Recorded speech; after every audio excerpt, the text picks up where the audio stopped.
Melbourne test હાર્યા પછી ભારતીય ટીમના ડ્રેસિંગ રૂમમાંથી ખબરો લીક થવાની ચાલુ થઈ ગઈ. ફાઇનલી ભારતીય ટીમના હેડ કોચ ગૌતમ ગંભીરે એક પ્લેયરને કહી દીધું કે બહોત હુઆ, બહુ થઈ ગયું, હવે હું કહીશ એ પ્રમાણે ટીમ ચાલશે. શું ખરેખર કોઈ એક એવો સિનિયર પ્લેયર છે કે જે રોહિત શર્માની ગેરહાજરીમાં ભારતીય ટીમની કેપ્ટનશિપ કરવા માંગે છે? બોર્ડર ગાવસ્કર ટ્રોફીની ટીમ માટે ગૌતમ ગંભીર તો ચેતેશ્વર પુજારાને લેવા માંગતા હતા, તો પછી કેમ સિલેક્ટર્સે આઈને ના પાડી? ભારતીય ક્રિકેટ ટીમની બધી જ મોટી મસાલેદાર અપડેટ ચાલો જોઈ લઈએ આપણે આ વિડીયોમાં. સૌથી પહેલા તો જો ભાઈ ક્રિકેટના ફેન છો અને ગુજરાતી છો તો પ્લીઝ આ ચેનલને સબસ્ક્રાઇબ કરવાનું ના ભૂલતા, કારણ કે હું ક્રિકેટને લગતા આ જ પ્રકારના ઇન્ટરેસ્ટિંગ વિડીયોઝ રેગ્યુલરલી આપણી ગુજરાતી ભાષામાં બનાવતો હોઉં. અને સબસ્ક્રાઇબ કરવાની સાથે સાથે નોટિફિકેશન પણ ઓન કરી દે કે જેથી કરીને આવા બધા જ વિડીયો સૌથી પહેલા તમારા સુધી પહોંચી જાય. હવે ઓફકોર્સ તમને બધાને ખબર જ હશે કે ટીમ ઇન્ડિયા એ અત્યારે ચાલી રહેલી બોર્ડર ગાવસ્કર ટ્રોફીમાં 2-1 થી ઓસ્ટ્રેલિયાથી પાછળ ચાલી રહી છે. પર્થ ટેસ્ટ તો જીતી ગયા હતા, પરંતુ ત્યારબાદ પિંક બોલ ટેસ્ટમાં હારી ગયા, વરસાદના લીધે એક મેચ ડ્રો થઈ ગઈ અને હવે મેલબોર્ન ટેસ્ટમાં પણ હારી ગયા. ઇન્ડિયન એક્સપ્રેસ ન્યૂઝના રિપોર્ટ્સ પ્રમાણે 5મી ટેસ્ટ મેચ ચાલુ થાય એની પહેલા જ ભારતીય ક્રિકેટ ટીમને લગતી 3 મોટી અપડેટ સામે આવી છે. તો જો સબસ્ક્રાઇબ કરી લીધું હોય તો ચાલો ફટાફટ જોઈ લઈએ 3 update one by one. Melbourne test હારી ગયા પછી હવે ભારતીય ટીમના હેડ કોચ ગૌતમ ગંભીરે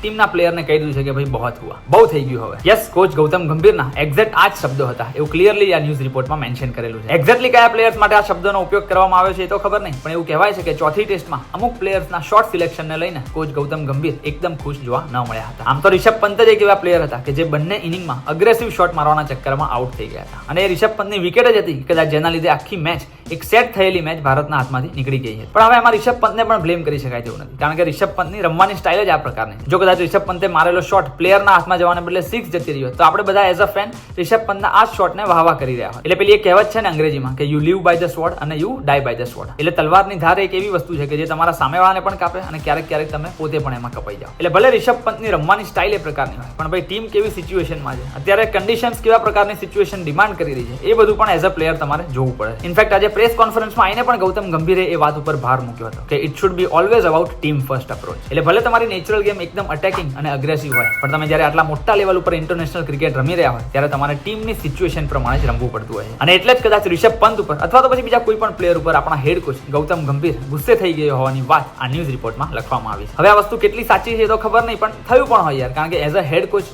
તમારી જવાબદારી છે કે ભાઈ તમે તમારી ટીમના યંગ પ્લેયરને આ રીતે કોઈ પ્રકારની શિખામણ આપો કે જેથી કરીને ફ્યુચરમાં જ્યારે ટીમ ઇન્ડિયાને આ પ્રકારની જરૂર પડી હોય અથવા તો ટીમ ઇન્ડિયા જ્યારે આ પ્રકારની સિચ્યુએશનમાં હોય તો એ જ યંગ પ્લેયર આ પ્રકારની મિસ્ટેક રિપીટેડલી ના કરે. એટલે ચિંતાની વાત એ નથી કે ભાઈ ગૌતમ ગંભીરે કોઈ પણ પ્લેયરને આ રીતે કડક શબ્દોમાં સમજાવ્યું, પણ ચિંતાની વાત તો એ છે કે ડ્રેસિંગ રૂમમાં થયેલી આ વાત બહાર મીડિયા સુધી લીક કેવી રીતે થઈ, કારણ કે ડ્રેસિંગ રૂમની અંદર તો ટીમ ઇન્ડિયા એક ફેમિલીની જેમ રહેતી હોય અને ફેમિલીમાં તો ઓફકોર્સ એકબીજા મેમ્બર સામે આ રીતની ચર્ચા વિચારણા ક્યારેક ક્યારેક થતી જ હોય છે. પણ પ્રોબ્લેમ્સ ત્યારે ચાલુ થાય છે કે ડ્રેસિંગ રૂમમાં થયેલી આ પ્રકારની પ્રાઇવેટ વાત કોઈ પણ પ્લેયર દ્વારા અથવા તો પછી સપોર્ટ સ્ટાફ દ્વારા મીડિયામાં આ પ્રકારે લીક થઈ જાય. ખેર આપણે એ વસ્તુમાં નથી જોવું કે ભાઈ કોણે લીક કરી અને ક્યાંથી બહાર આવી, પણ ડેફિનેટલી ઇન ફ્યુચર બીસીસીઆઈ દ્વારા આવી કોઈ પણ વાત જો ડ્રેસિંગ રૂમમાં પ્રાઇવેટલી થાય છે તો એ તો ડેફિનેટલી બહાર મીડિયામાં ના જ લીક થવી જોઈએ. તમારું શું કેવું છે આ વસ્તુને લઈને એ પ્લીઝ મને નીચે કોમેન્ટમાં લખીને ખાસ જણાવજો. એક્સચેન્જ 22 એપ્લિકેશનમાં ઓસ્ટ્રેલિયામાં ચાલી રહેલી બિગ બેશ લીગ દરમિયાન તમે ફેન્ટાસી ક્રિકેટ રમીને કાર, બાઇક અને આઈફોન જેવી એક્સાઇટિંગ પ્રાઇસીસ બિલકુલ ફ્રીમાં જીતી શકો છો. એક્સચેન્જ 22 એક એવું પ્લેટફોર્મ છે કે જેમાં તમારે 11 પ્લેયરની ટીમ નથી બનાવવાની, પણ તમારા મનગમતા પ્લેયર ઉપર રિસર્ચ કરીને ફક્ત એની ઉપર જ ઇન્વેસ્ટ કરવાનું છે. જો એ પ્લેયર સારું રમ્યો તો પ્રોફિટ તમારો. એક્સચેન્જ 22 પ્લેટફોર્મ ઉપર કેવી રીતે રમવું એનો આખો વિડીયો મેં અહીંયા ઉપર આઈ બટન ઉપર આપી દીધેલો છે. મારો આપેલો રેફરલ કોડ નાખીને કેવાયસી કરશો એટલે તરત જ તમને ₹100 રિયલ કેશ ફ્રીમાં મળી જવાના છે. તો ફટાફટ નીચે આપેલી લિંક ઉપર ક્લિક કરીને એક્સચેન્જ 22 ડાઉનલોડ કરી દો અને તમારા મનગમતા પ્લેયર ઉપર ઇન્વેસ્ટ કરીને પ્રોફિટ કમાવો. પણ ફેન્ટાસી ક્રિકેટ રમતા પહેલા મારી 3 વસ્તુઓ તો યાદ છે ને.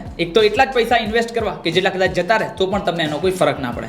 કોઈની પાસેથી ઉછીના લઈને અથવા તો દેવું કરીને ક્યારેય ફેન્ટાસી ગેમિંગમાં ન રમવું જોઈએ. અને આ પ્રકારની ફેન્ટાસી ગેમ્સ એ ફાઇનાન્શિયલી રિસ્કી હોય છે, એટલે તમારે તમારી જવાબદારી ઉપર રમવું જોઈએ. હવે બીજી અપડેટની વાત કરીએ તો એ રોહિત શર્મા વિશે નહીં, પણ ટીમ ઇન્ડિયાના એક એવા સિનિયર પ્લેયર વિશે છે કે જે ટીમ ઇન્ડિયાની કેપ્ટનશિપ કરવા માંગે છે. ઇન્ડિયન એક્સપ્રેસના રિપોર્ટમાં ક્લિયરલી મેન્શન કરેલું છે કે જ્યારે ઓસ્ટ્રેલિયા સામેની પહેલી ટેસ્ટ મેચમાં રોહિત શર્મા કેપ્ટનશિપ નતા કરી રહ્યા ત્યારે ટીમના અમુક પ્લેયર્સ એવા હતા કે જે ટીમના કેપ્ટન બનવા માટે તૈયાર થઈ ગયા હતા અને એવું પણ ક્લેમ કરી રહ્યા હતા કે તેઓ કેપ્ટન બન્યા પછી બધું જ ઠીક કરી દેશે. એટલે આ રિપોર્ટમાં તો આ પ્લેયરને મિસ્ટર ફિક્સિટનું પણ નામ આપવામાં આવ્યું. આ સિનિયર પ્લેયર એવું વિચારે છે કે હજુ પણ કેપ્ટનશિપ કોઈ પણ યંગસ્ટરને ન આપવી જોઈએ અને જ્યાં સુધી રોહિત શર્મા કેપ્ટનશિપ નથી કરતા ત્યાં સુધી આ પ્લેયર પોતે કેપ્ટન બનીને ટીમનું બધું જ સરખું કરી દેવા માટે તૈયાર છે. હવે શું ખરેખર ભારતીય ટીમના કોઈ સિનિયર પ્લેયરે આ પ્રકારની ડિમાન્ડ કરી છે કે નહીં એ તો આ ન્યૂઝ આર્ટિકલ વાળાને જ ખબર, પણ જો ભારતીય ટીમના અત્યારે સિનિયર પ્લેયર્સની વાત કરીએ તો એમાં વિરાટ કોહલી, જસપ્રીત બુમરાહ અને કેએલ રાહુલ આ 3 પ્લેયર્સ જ રોહિત શર્માને બાદ કરીએ તો 3 સિનિયર પ્લેયર્સ આપણી ટીમમાં જોવા મળી રહ્યા છે. કેએલ રાહુલ તો ઓલરેડી બોર્ડર ગાવસ્કર ટ્રોફી પહેલા જ ખરાબ ફોર્મમાંથી ચાલી રહ્યા હતા અને પછી અત્યારે બીજી ટી ચાલુ થઈ ત્યારથી તેમનું સારું પરફોર્મન્સ ચાલુ થયું છે. એટલે કેએલ રાહુલ કેપ્ટનશીપ માંગે તેવું તો મારા માન્યામાં નથી આવતું. અને જસપ્રીત બુમરાહની વાત કરીએ તો તે તો ઓલરેડી પહેલી ટેસ્ટમાં કેપ્ટન હતા. અને ત્રીજા સિનિયર પ્લેયરની વાત કરીએ તો વિરાટ કોહલી તો ઓલરેડી ટેસ્ટની કેપ્ટનશીપ છોડે 4-5 વર્ષ થઈ ગયા. શું વિરાટ કોહલી ફરી પાછા ટીમ ઇન્ડિયાના કેપ્ટન બનવા માંગે છે? I don't think so. એટલે આ ખબર કેટલી સાચી છે કે ખોટી એ તો ખબર નહીં, પણ જેવીને સોશિયલ મીડિયા ઉપર શેર થઈ હતી એટલે દરેક ક્રિકેટ ફેન્સમાં એક પ્રકારની સનસનાટી મચી ગઈ હતી. બાય ધ વે, અત્યારે જ્યારે હું આ વિડીયો રેકોર્ડ કરી રહ્યો છું ત્યારે એક મોટી અપડેટ આવી ગઈ છે કે રોહિત શર્મા ઓસ્ટ્રેલિયા સામેની 5મી ટેસ્ટ મેચમાંથી બહાર થઈ ગયા છે અને જસપ્રીત બુમરાહ 5મી ટેસ્ટ મેચમાં કેપ્ટનશીપ કરવાના છે. આવી બધી જ એક્સક્લુઝિવ અપડેટ હું આપણી ટેલિગ્રામ ચેનલમાં સૌથી પહેલા નાખી દેતો હોઉં. તો જો તમે સુધી આપણી ટેલિગ્રામ ચેનલ જોઈન ના કરી હોય તો ફટાફટ નીચે આપેલી લિંક ઉપર જઈને ટેલિગ્રામ ચેનલમાં આવી જજો. અને જો ત્રીજી ઇમ્પોર્ટન્ટ અપડેટની વાત કરીએ તો એ ભારતીય ટીમના ટેસ્ટ ક્રિકેટર ચેતેશ્વર પુજારાને લઈને. ભારતની ટીમ અત્યારે ચાલી રહેલી બોર્ડર ગાવસ્કર ટ્રોફીમાં જ્યારે સ્ટ્રગલ કરતી નજર આવી છે ત્યારે જો કોઈ એક બેટ્સમેનનું નામ સૌથી વધારે આપણને બધાને યાદ આવ્યું હોય તો એ છે ચેતેશ્વર પુજારા. ભારત માટે 100 કરતા પણ વધારે ટેસ્ટ મેચ રમી ચૂકેલા ચેતેશ્વર પુજારા